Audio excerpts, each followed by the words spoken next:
Alright guys, welcome to Scrutinized.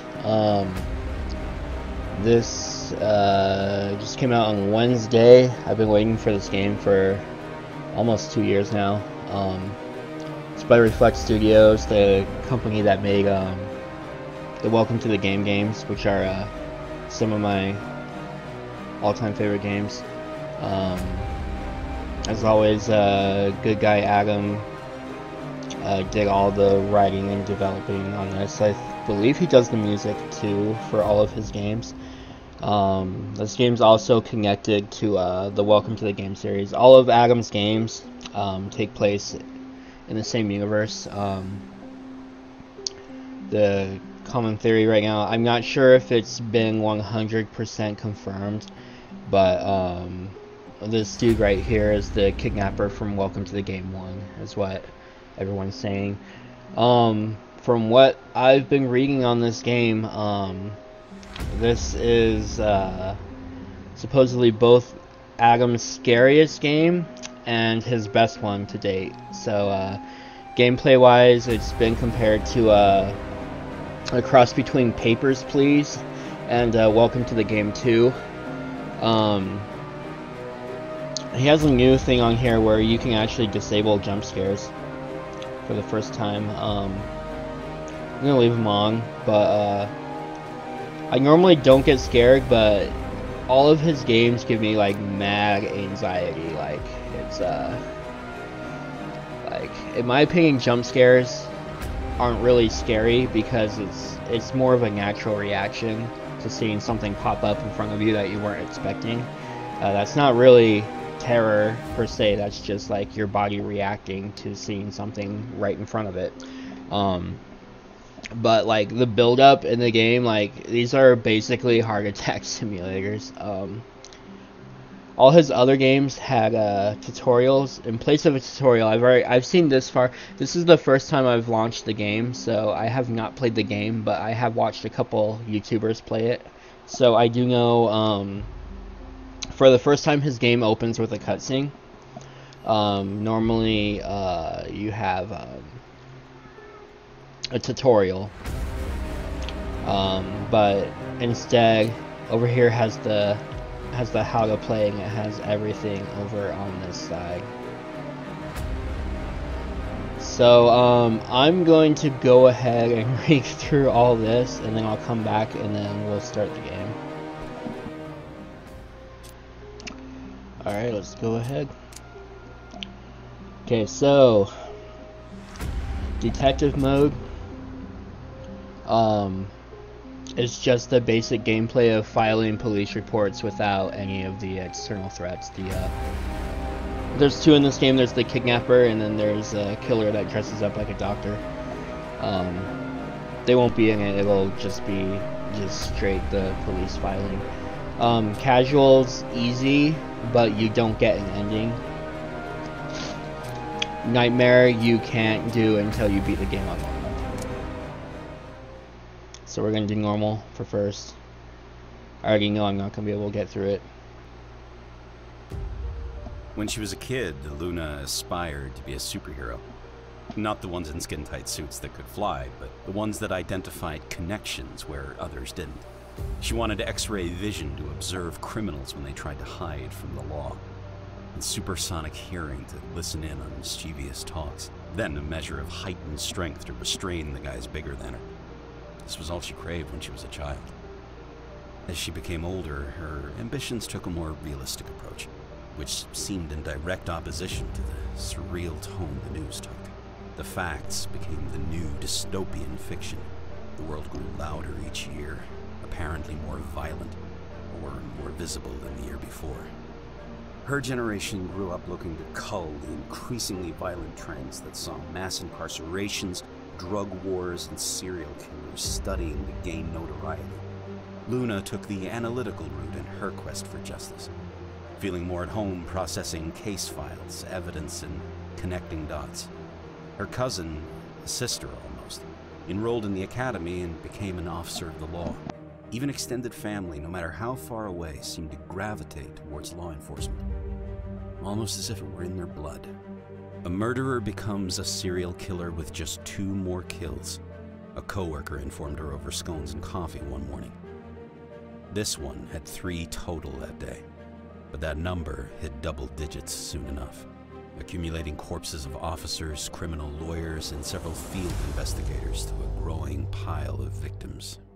The news on TV, becoming more unreal as the years ticked on by, ran the Blueblood Killer story 24/7. Luna knew about the local serial killer, more so than most thanks to all the overtime spent processing corroborative evidence for their many crimes. However, it still felt more like gossip and fabricated plot points. At least, until that phone call made something so artificial an actuality. The call came in the middle of the night, as unexpected as a bullet in the dark. Her cousin, the exemplar of a police officer, had been killed. It was just a tragically common traffic stop gone wrong, or armed robber with a weighted pistol. Maybe Luna could have mourned and pushed on, but it wasn't any run-of-the-mill incident that was so characteristic of headlines.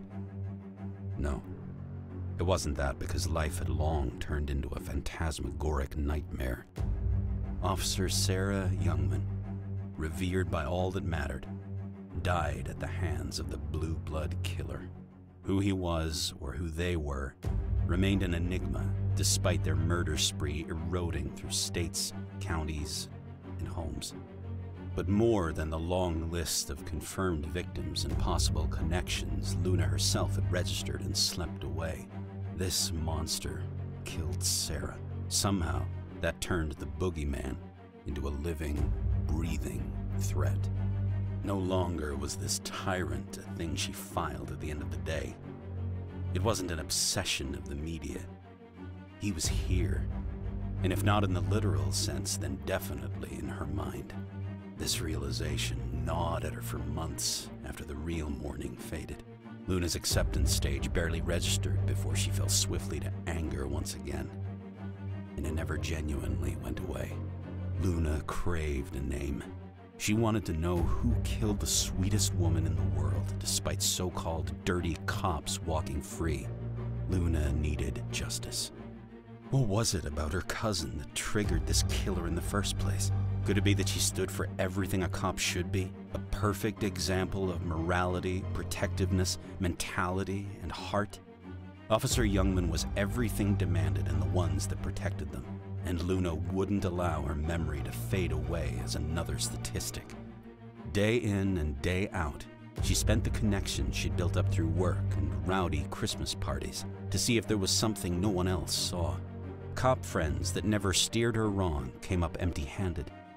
Family members with careers linked closer to the real action knew little else than the papers.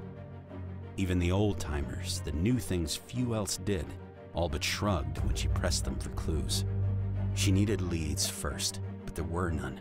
So, in a last-ditch effort, she resolved to chew her boss for leeway. Luna did all she could for any little morsel of information, regardless of the fallout.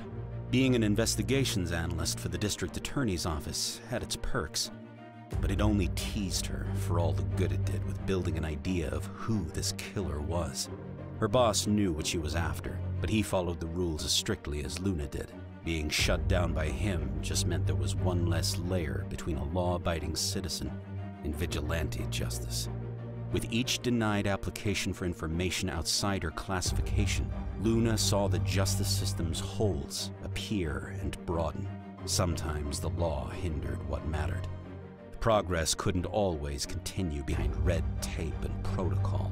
Perhaps, in cases like these, rules were meant to be budged. Maybe she couldn't talk her way into databases and case folders. Maybe it wasn't so easy as to read reports on other victims, hoping a eureka moment hit her. If she were going to make any change, it had to start with her, with citizens willing to help. Yes, Luna respected the law, and she would uphold it as Sarah would have wanted, but she couldn't stand idly by any longer. One morning, she called in sick, made flyers, and pinned them around town. She started a neighborhood watch that day, and by the next day at work, Luna couldn't think of anything else. It started with one report, then 2, then 3 and 4, and more. Before she realized what was happening, her small network of retired cops and nosy neighbors had become a full-on crime watch program that spanned beyond the neighborhood, the suburbs, and into town. At times, the number of reports felt too much for one person. But for the hundreds of thousands of people less prepared for human horrors as Sarah was, Luna felt that a couple of sleepless nights was the least she could do.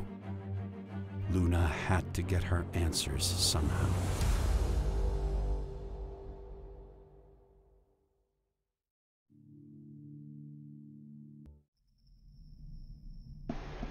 I should get to my computer and get the night started. Alright, so we're in the game now. First thing I want to do is go through the entire house just to see what we're dealing with. So, I believe there are 6 lights and 7 windows that we need to keep track of. Yeah, we definitely don't want to open it.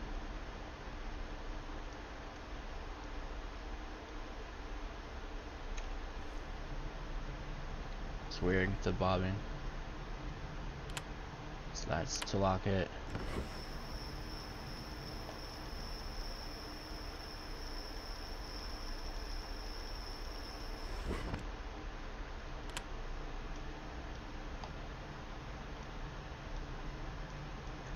Okay.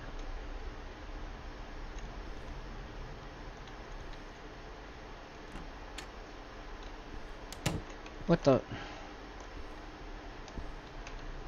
Why do I walk so slow?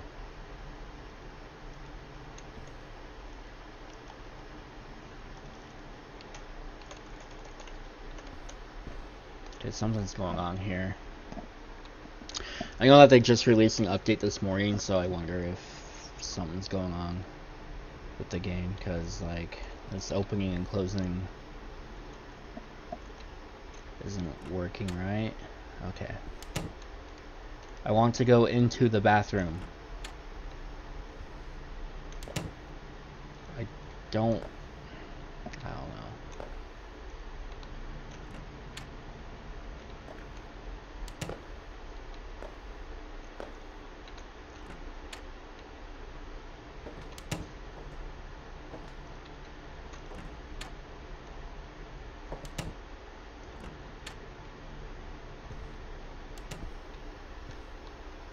Another window.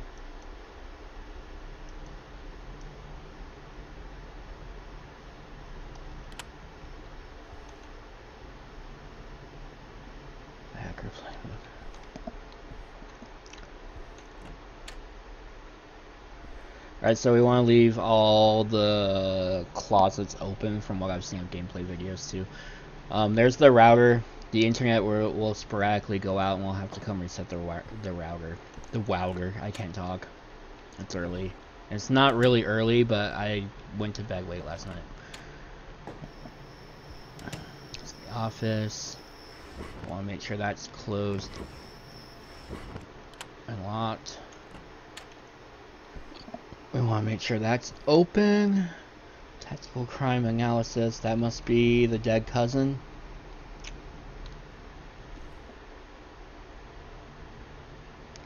Blueblood Killer. Spy secrets that can save your life.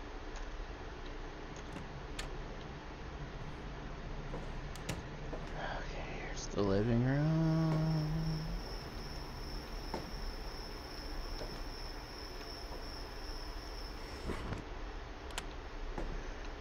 The killer will come through the windows. Not the killer, the other one, the kidnapper. So the kidnapper is supposedly the same one from Welcome to the Game, which would make the first game, which would make a lot of sense.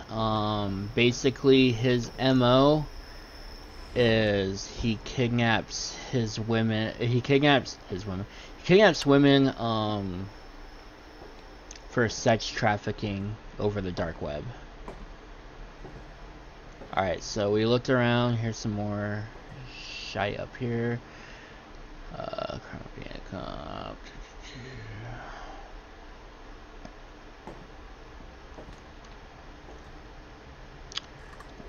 Oh, yeah. I need to read that email and check out those bolos. Bolos. Alright, so basically, we're a criminal investigator for the district attorney's office. So reports come in probably from this, neighborhood watch setup that we created of suspicious people. We need to basically invade their privacy, look through their cell phone and bank account and social media posts and stuff like that, gather evidence and determine whether or not they actually pose a threat or if the report against them was unfounded. Which that part is what's kind of compared to not Welcome to the Game, to Papers, Please. And in Papers, Please, you check their passports and either allow them or deny them entry into the country. It's the same thing. You're gathering evidence and choosing whether or not they actually should be investigated by the police or if they did nothing wrong. So here's security cameras.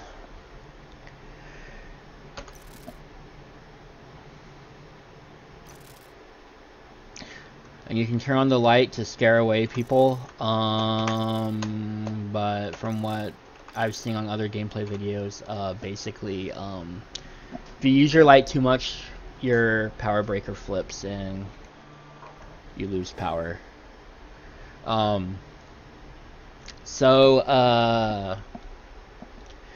Basically, you can file 4 wrong reports before you get a game over.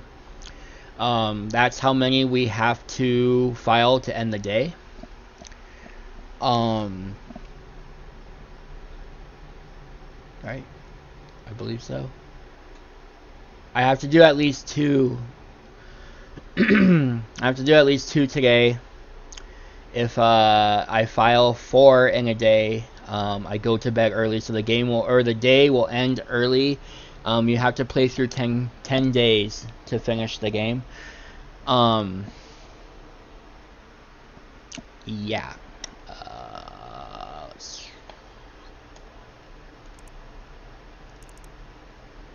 And also, the more productive you get on reports, like the more you file reports accurately and everything, Damn it. Internet went out again. You see, my internet just went out. I need to go reset the router in the back Right room there. closet.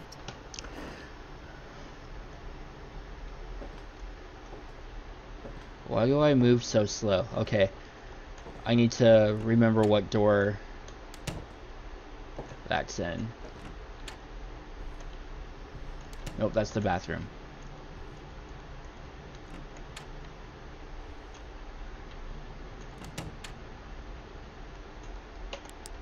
My power went out too.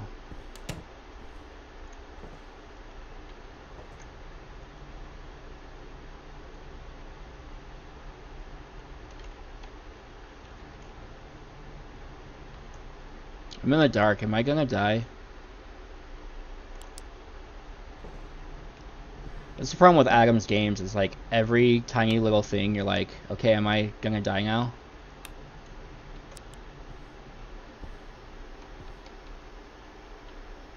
While I'm up, I'm just going to check all the lights and windows again. Oh,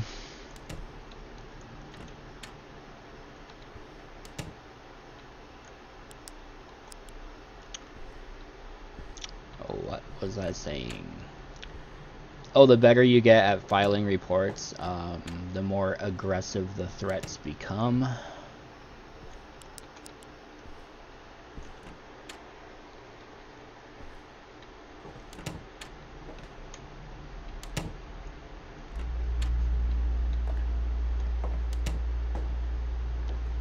So, like, I love these games, but I will be the first to admit that I suck at them. I have never beaten any of the 2.5 Welcome to the Game games. Welcome to the Game 1, The Waiting Room, or Welcome to the Game 2. Yeah, just how it is. Alright, Lights throughout my home are randomly turning off without me touching any of the switches. Also, if I leave my security camera light on too long, the breaker trips. I'd like a quote and your soon as possible opening to get this mess sorted. I'm super busy the next few weeks. In the meantime, I suggest flicking the light switches on and off a few times to get them to turn on. That's probably short loose wiring that has been causing the lights to turn on. For the camera light, limit your use to shorter bursts to avoid flipping the breaker. Alright, so basically we're screwed. The lights are going to turn on and off. Bolo. Last night I thought I heard something outside my home, so I promptly checked my security cameras to see what it was and saw a strange man creeping around, unsure what this person was doing snooping around outside. I shined the camera light on them to get a better look at who it was. After clearly being caught, he ran off, but after checking the footage a couple times, his face seemed so familiar. Dawned on me after the fact that he matched the description of the man police were after for a murder. It's our duty as members of the Watch to keep the community safe and be aware of what's going on. I recommend everyone shares this. Monitor your cameras and if available, use your camera lights to deter any suspicious persons. Okay. The kidnapper. As of today, we've notified the agency about a potential suspect we believe is involved in a sex trafficking ring. Our suspicion comes from the disappearance of a number of female victims and an eyewitness account of one woman who was able to escape. We know that the man operates alone and at night specifically. He is around 6 feet tall, bald, white, medium build, and has a forearm tattoo. We'd like to stress this message specifically to the women, so you could in fact be his next target, Based on the track record, it seems as if he is looking to kidnap women exclusively. It's also come to my attention that the builder who developed many of the homes in this area cut some corners. Many of the reports point to a compromised window locking mechanism as the culprit. Behind the unwanted entries, security is key here. Leave your lights on and ensure your windows are locked. That's why we have to keep checking the windows, because they will sporadically unlock. Just gonna run through the cameras real quick.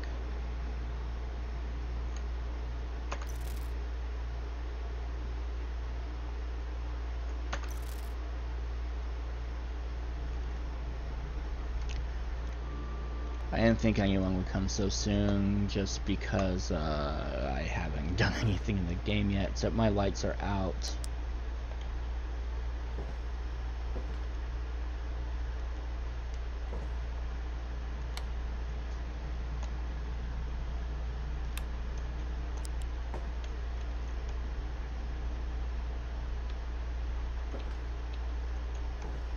I wish the game had a prompt like, hey, your lights are out.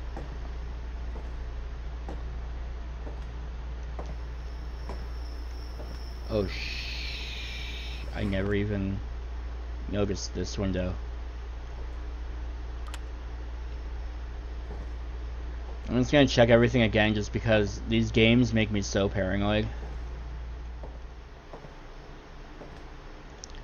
Alright, let's play the actual game now. Report desk.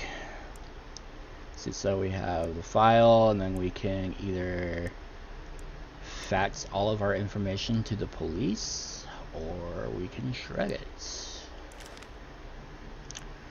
The impression that my neighbor leads a secret double life. She has young men and all the time. She has an incredible amount of work to look good and probably drives one of the most expensive cars in the neighborhood. Last week there was some weird guy in a suit about her age chatting with her on the porch. They were talking about whether Mrs. Hudson was prepared or not for the intense stuff and that next week 3 men should come for a final coating. Okay, so we are going to go between 45 and 50. I don't know. Gender, female.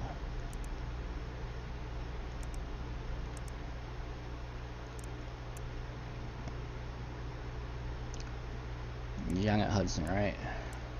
She's 50. Okay, so that's her. She looks pretty damn good for 50, so that's her ID. Let's see if she has a police record.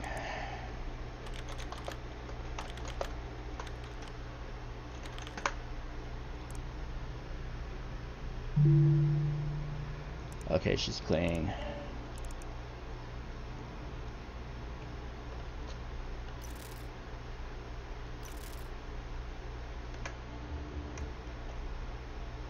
No one so far.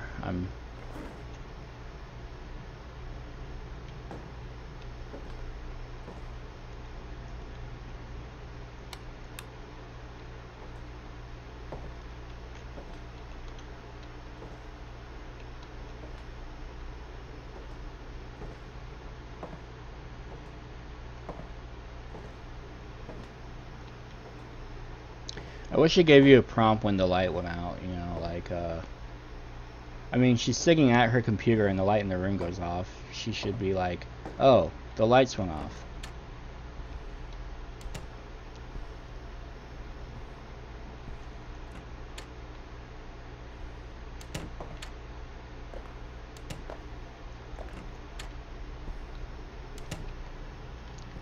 Basically, every time I get up, I'm gonna double check something.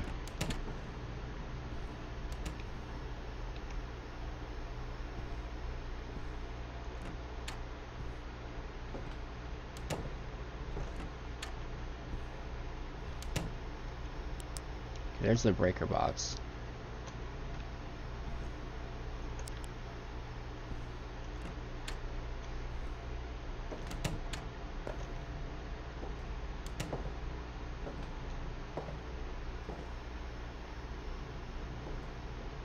Yeah, this game is like, all these games are like anxiety of the game.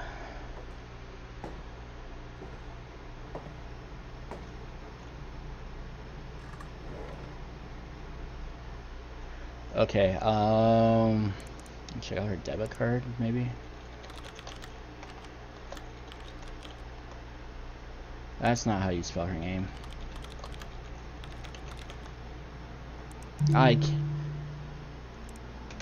My internet went out. I hate how I have to stand here and wait for it to connect. Sorry, I hit the mic. At least the power didn't go out this time. Or the lights, I'm sorry.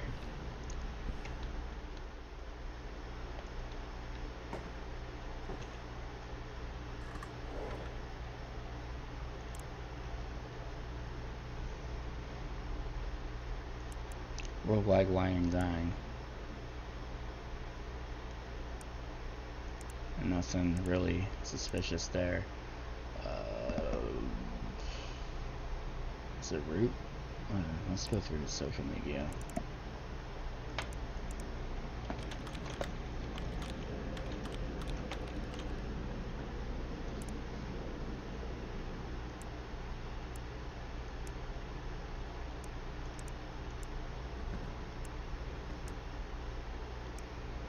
It's like in real life, having to rearrange my desktop. Secret making off for the grand finale for all followers on Only Admires. Okay, so she has an OnlyFans. She's a 50-year-old woman with an OnlyFans. Just finished shooting next video tomorrow. Will be ready, guys, so we can put those into evidence.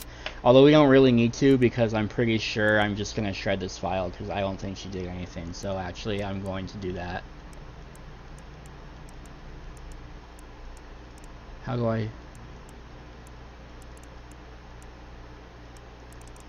I shred it? Oh, like that. Did I get it right? Hey, I got it right.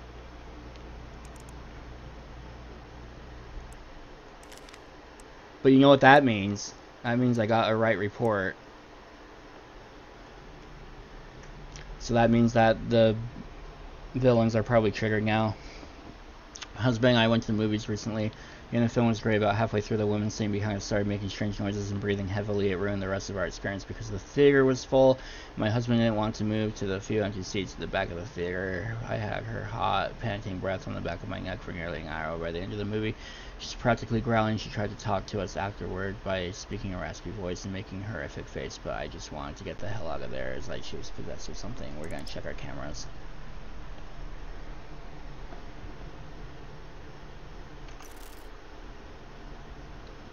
Any murderers?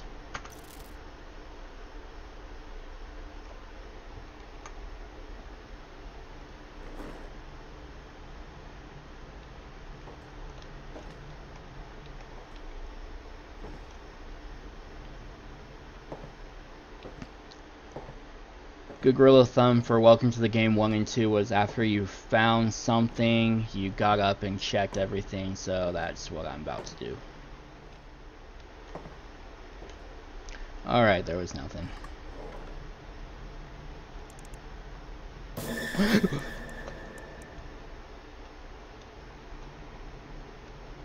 Alright, he's in the house. I'm pretty sure I'm dead now.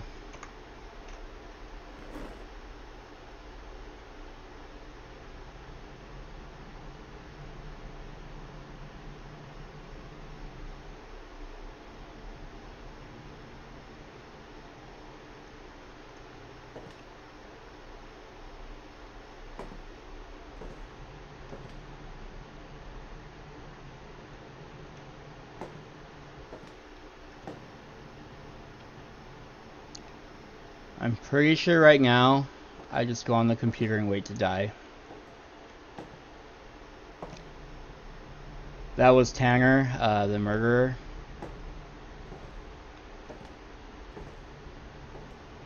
I didn't flash my light at him quick enough.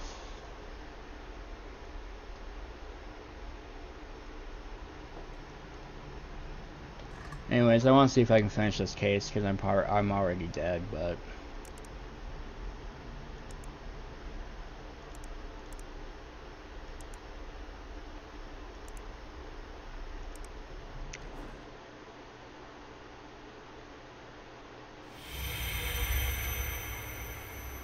Got game over because I didn't fill enough reports because I was too paranoid and getting up every few seconds to check everything. Anyways, that Scrutinized. I really enjoyed it. It's just, especially at the beginning, it's hard to know what to do. So I think I might play the detective mode for a bit just to get the hang of filing reports before I try to do it with the killers. But I had a lot of fun even if I kept getting up. It's basically like a heart attack simulator. Excuse me, hiccups. But I hope you guys enjoyed. I'm gonna more hiccups. I'm definitely gonna play it again on here. I'm gonna do the 3 Welcome to the Game games also. But anyways, yeah. See you on the next one. Peace.